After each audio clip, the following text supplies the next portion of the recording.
मैं इस बिल के विरोध में अपनी बात कहने के लिए खड़ा हुआ हूं और उसकी सबसे बड़ी वजह यह है कि जब हम लोग राजनीति में आए तो हम लोगों ने प्रख्यात समाजवादी नेता डॉक्टर राम मनोहर लोहिया जी को पढ़ा, जिन्होंने नारा दिया, सोशलिस्टों ने बांधी गांठ, पिछड़े पावे 100 में 60। हम लोग बाबा साहब डॉक्टर भीमराव अंबेडकर जी को पढ़ के आए, जिन्होंने नारा दिया, समाज के वंचित और शोषित व्यक्ति को उसका अधिकार मिलना चाहिए, नौकरियों में आरक्षण मिलना चाहिए। पिछले दिनों जब हम बात कर रहे थे कि हाई कोर्ट और सुप्रीम कोर्ट में जजों की संख्या कितनी दलित की है, कितने आदिवासी समाज से है, कितने पिछड़े वर्ग के लोगों की है, तो सरकार की ओर से उत्तर आया, मान्यवर आपके सामने उत्तर आया। देखिए, पिछड़ों दलितों की बात होती है तो रोकना शुरू कर देते हैं। ये ठीक बात नहीं है। कोई नहीं रोक रहा आपको। तो सर, दलितों, आदिवासियों, पिछड़ों के बारे में जब पूछा गया तो सरकार के मंत्री महोदय ने आपके सामने कहा कि इसमें हमारा कोई हस्तक्षेप नहीं है, तो कॉलेजियम तय करता है। लेकिन आज जब ये बिल मैं पढ़ रहा था, इस बिल के अंदर जिसमें आपने पूर्व जजेस को अधिकार दिया है, जिसमें आपने पूर्व टेक्निकल पर्संस को अधिकार दिया है, जिसमें आप तमाम 16-17 ट्रिब्यूनल्स बनाने के लिए जा रहे हैं, उसमें कितने आरक्षण आपने दलित वर्ग के लोगों को दिया, आदिवासी को दिया, पिछड़े को दिया? ये आपके माध्यम से मैं सरकार से पूछना चाहता हूं। मान्यवर एनसीएलटी जो सबसे बड़े विवादों में घिरा हुआ है, उसका अधिकार आप अपने पास रखना चाहते हैं। इस कमेटी को एनसीएलटी गठन करने का अधिकार नहीं है। क्यों अधिकार नहीं है? क्योंकि वीडियोकॉन का हजारों करोड़ रुपए, 97% पैसा जो उसके ऊपर कर्ज था वो माफ कर दिया गया और मात्र 3% पैसा वसूला गया। 5,53,000 करोड़ रुपए में से मात्र 3.5 लाख करोड़ रुपए माफ किया गया और बाकी पैसा वसूल किया गया। ये सारा खेल एनसीएलटी के माध्यम से हो रहा है, जिसमें हजारों लाखों करोड़ रुपए बड़े बड़े पूंजीपतियों का आप माफ करते हैं और उसके गठन का अधिकार आप अपने हाथ में रखना चाहते हैं।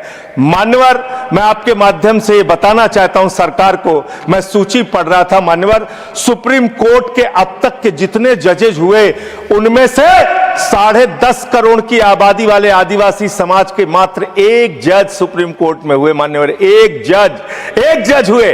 और आप जब ये ट्रिब्यूनल्स बनाने जा रहे हैं बड़े बड़े पदों पे, आप जानते हैं आप क्या करने जा रहे हैं, आपको पता है, आपको मालूम है। देखिए, जब भी पिछड़ों दलितों की बात होगी चिल्लाने लगेंगे। आप लोग वो लोग हैं, नहीं बोल रहा, आप वो लोग हैं जिन्होंने मंदिर के उद्घाटन में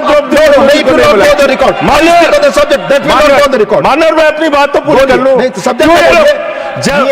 सब्जेक्ट पर ही बोल, ये तो फैक्ट है ना सर, ये तो एक फैक्ट है कि आज तक सुप्रीम कोर्ट में सिर्फ एक जज आदिवासी समाज से हुए हैं।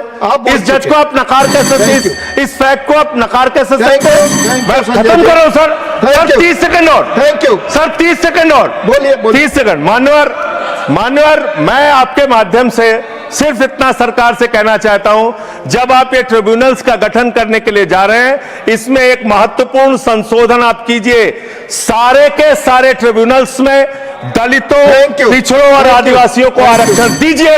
हम इसके विरोध में हैं जब तक आप ऐसा नहीं करते। यस, माननीय parliamentary affairs minister. Sanjay Singh ji ने जो कहा, बात बहुत गंभीर भी है और मैं ये नहीं कह रहा हूं कि वो गलत बात कह रहे हैं, वो जो बता रहे हैं वो सही बात है, लेकिन संदर्भ को क्लियर रखना जरूरी है क्योंकि ये बहुत महत्वपूर्ण विषय है और जुडिशरी से जुड़े हुए हैं। ये बात सही है कि आज़ादी से लेकर के अभी तक एक ही शेड्यूल ट्राइबल जज पहुंचे सुप्रीम कोर्ट, वो भी रिटायर हो गए कई साल पहले, एक ही हुए, वो भी सही बात है। लेकिन नाम तो जब से कॉलेजियम बना है, जज किसको बनाना है नाम कॉलेजियम ही तय करता है, सरकार तय नहीं करते हैं, नंबर 1।